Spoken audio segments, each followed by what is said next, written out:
सतपुरा गांव में सिया और आर्यन की दोस्ती अब गहराई तक पहुंच चुकी थी। उनके साथ बिताए हर पल में एक अलग ही जादू था। लेकिन जैसे जैसे समय बीत रहा था, उनके रिश्ते में अनजाने में कुछ बदलाव आ रहे थे। डॉ श्रीवास्तव ने सिया को एक दिन बताया कि उन्हें शहर के बड़े अस्पताल से नौकरी का प्रस्ताव मिला है। यह उनके करियर के लिए एक सुनहरा मौका था, लेकिन इसका मतलब था कि सिया और उसका परिवार सतपुरा छोड़कर शहर चला जाएगा। जब यह खबर सिया ने आर्यन को सुनाई तो उसकी आंखें भर आईं। उसने आर्यन से कहा, मैं तुम्हें छोड़कर नहीं जाना चाहती, लेकिन पापा कहते हैं यह जरूरी है। आर्यन चुप था। उसने महसूस किया कि सिया के बिना उसकी दुनिया अधूरी हो जाएगी, लेकिन उसने अपने भावनाओं को छुपाते हुए कहा, तुम्हें अपने पापा के साथ जाना चाहिए। मैं यहां तुम्हारी यादों के साथ रहूंगा। सिया के जाने का दिन करीब आ रहा था। उन्होंने अपने आखिरी दिनों को जितना हो सके खास बनाने की कोशिश की।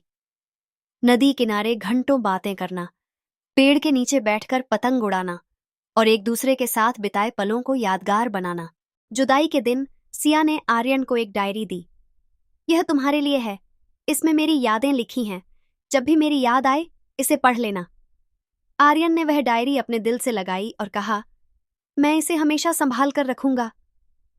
सिया के जाने के बाद आर्यन की जिंदगी में एक खालीपन आ गया। वह पहले जितना खुशमिजाज नहीं रहा।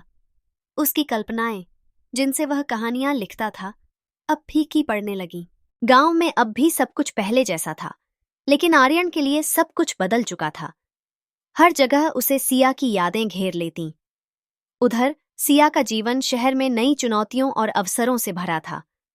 वह एक बड़े स्कूल में गई, जहां उसे नए दोस्त मिले, लेकिन वह आर्यन को भूली नहीं। हर रात वह डायरी में अपने दिन भर की बातें लिखती और सोचती कि काश आर्यन भी उसके साथ होता। एक दिन सिया ने आर्यन को खत लिखा, प्रिय आर्यन, यहाँ सब कुछ नया और बड़ा है, लेकिन सतपुरा जैसा कुछ भी नहीं। तुम्हारे बिना यहाँ का हर दिन अधूरा लगता है। तुम्हें मेरी कितनी याद आती है, ये मैं शब्दों में नहीं बता सकती। उम्मीद है तुम खुश हो। तुम्हारी दोस्त सिया। आर्यन ने जब वह खत पढ़ा तो उसकी आंखों में आंसू आ गए। उसने भी जवाब में लिखा, प्रिय सिया, यहाँ सब कुछ वैसा ही है, बस तुम नहीं हो। तुम्हारी हर याद मुझे मजबूत बनाती है। मैं तुम्हारे खत का इंतजार करता रहूंगा। तुम्हारा दोस्त आर्यन। जुदाई के बाद दोनों के दिल में एक अलग तरह का एहसास जन्म लेने लगा। आर्यन को अब समझ आने लगा था कि वह सिया से सिर्फ दोस्ती से बढ़कर कुछ महसूस करता है। उधर सिया भी खुद को आर्यन के बिना अधूरा महसूस कर रही थी। दोनों ने अपने जज्बातों को नाम नहीं दिया, लेकिन उनकी दोस्ती अब एक नए मोड़ पर थी।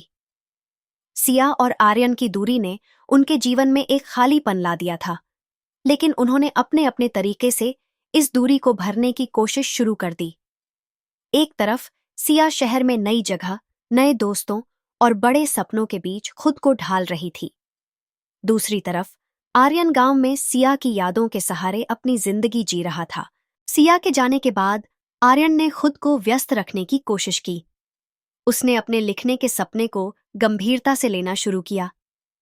हर दिन वह गांव के जीवन, अपने अनुभवों और सिया के साथ बिताए पलों को अपनी कहानियों में उतारता। उसकी कहानियों में सिया की छवि हमेशा मौजूद रहती। वह कभी उसे नदी किनारे हंसते हुए दिखाता, तो कभी आम के पेड़ के नीचे किताब पढ़ते हुए। उसकी हर कहानी में मासूमियत और प्यार की झलक होती। गांव के लोग उसकी कहानियों के बड़े प्रशंसक बन गए। धीरे धीरे आर्यन को समझ आने लगा कि सिया ने उसे सिर्फ दोस्ती नहीं, बल्कि जिंदगी के मायने सिखाए हैं। दूसरी ओर सिया के लिए शहर की जिंदगी बिल्कुल अलग थी। उसका स्कूल बड़ा और प्रतिस्पर्धी था। उसे दोस्त बनाने में कोई दिक्कत नहीं हुई, लेकिन वह हमेशा आर्यन को याद करती। हर रात वह अपनी डायरी में आर्यन को एक खत लिखती। कुछ खत भेजती तो कुछ संभाल कर रख लेती।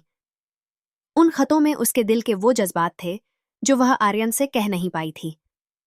एक दिन स्कूल की एक प्रतियोगिता में सिया ने अपनी कहानी सुनाई। कहानी एक गांव की लड़की और उसके सबसे अच्छे दोस्त की थी, जो जुदा हो गए थे। उस कहानी ने सभी को भावुक कर दिया, लेकिन सिया जानती थी कि वह कहानी आर्यन के लिए थी। आर्यन ने अपनी कहानियों को शहर के एक अखबार में भेजा। कुछ हफ्तों बाद उसे एक जवाब मिला। उसकी कहानी को प्रकाशित किया गया था। यह उसकी जिंदगी की पहली सफलता थी। आर्यन ने यह खबर सिया को एक खत में लिखी। प्रिय सिया, तुम्हारे जाने के बाद मैंने जो भी लिखा वह तुमसे प्रेरित था, और अब मेरी कहानी को एक अखबार ने छापा है। यह सफलता तुम्हारी वजह से है। सिया ने वह खत पढ़ते ही आर्यन को जवाब लिखा। प्रिय आर्यन, तुम्हारी सफलता सुनकर मुझे गर्व हो रहा है। मुझे हमेशा पता था कि तुम एक दिन बड़ा लेखक बनोगे, और याद रखना, मैं हमेशा तुम्हारी सबसे बड़ी प्रशंसक हूं। जैसे जैसे समय बीतता गया, दोनों की जिंदगी में एक अनजानी ख्वाहिश जन्म लेने लगी। आर्यन को सिया से मिलने की चाहत बढ़ने लगी। उसने कई बार सोचा कि क्या वह सिया को अपने दिल की बात बता पाएगा। सिया भी चाहती थी कि एक बार फिर सतपुरा लौटकर आर्यन से मिले। उसे लगता था कि शायद अब उनका रिश्ता दोस्ती से कहीं आगे बढ़ चुका है। एक दिन सिया के पिता ने कहा, सिया, हम कुछ दिनों के लिए सतपुरा जा रहे हैं। मुझे वहां कुछ काम है। सिया की खुशी का ठिकाना नहीं रहा। उसने अपने पिता से पूछा, क्या मैं आर्यन से मिल सकती हूं? डॉ श्रीवास्तव मुस्कुराए और बोले, बिल्कुल, वह तुम्हारा सबसे अच्छा दोस्त है। जब सिया यह खबर आर्यन को देने के लिए खत लिखने बैठी तो उसके हाथ कांप रहे थे। प्रिय आर्यन, मैं कुछ दिनों के लिए सतपुरा आ रही हूं। मैं तुमसे मिलना चाहती हूं। तुम्हारी सिया।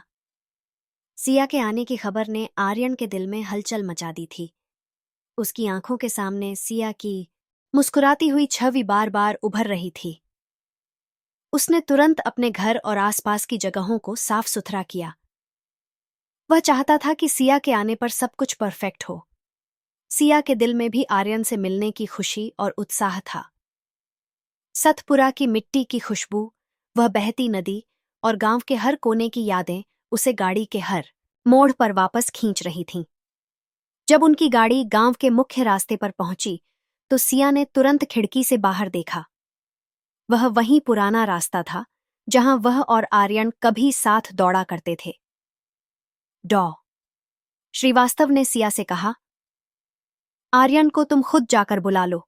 मैं गांव के बुजुर्गों से मिलने जा रहा हूं। सिया ने दौड़ते हुए आर्यन के घर की ओर कदम बढ़ाए। उसकी धड़कन तेज हो रही थी। जैसे ही उसने दरवाजा खटखटाया, आर्यन ने दरवाजा खोला। दोनों ने कुछ क्षणों तक एक दूसरे को बिना कुछ कहे देखा। सिया हंसते हुए बोली, क्या मुझे अंदर नहीं बुलाओगे?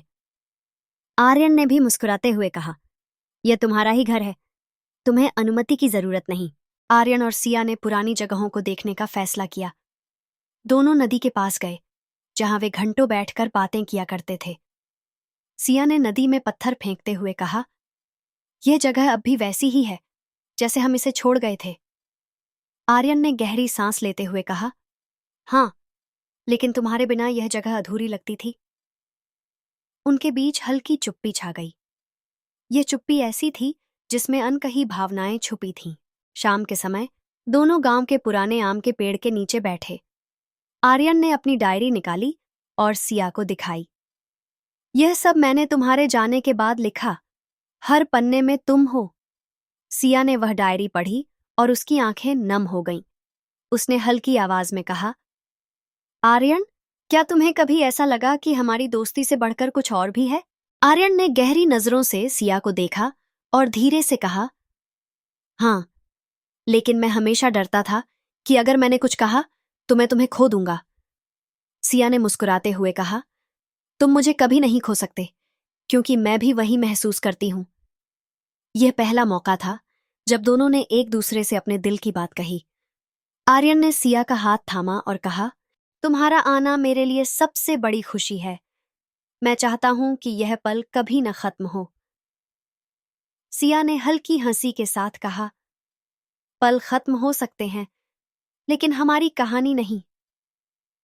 जब गांव वालों को पता चला कि सिया वापस आई है, तो सभी ने उसका स्वागत किया। गांव के बुजुर्गों ने आर्यन और सिया को साथ देखकर उनकी दोस्ती और नए रिश्ते की तारीफ की। डॉ श्रीवास्तव ने भी आर्यन से कहा, तुमने सिया का हमेशा ख्याल रखा। मुझे तुम पर गर्व है।